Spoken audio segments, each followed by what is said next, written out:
Hello friends, welcome back to the funny video guys in my YouTube channel guys. Today friends we are going to talk about guys Samsung phone guys nearby device scanning guys. How can we on? Friends we want to on guys Samsung phone guys phone nearby scanning. So friends, how can we on today friends? I will show you. I will tell you guys. So before starting video friends, first of all go and subscribe this channel guys. Click the bell icon, like the video.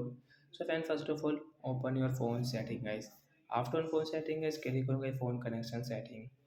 Then guys scroll again. More connection setting. Open.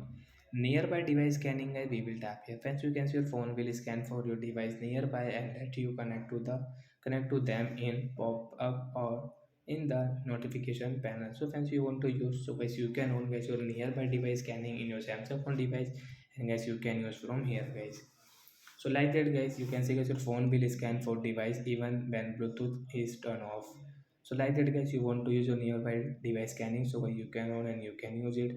So that's it guys. Thanks for watching the video. Bye guys.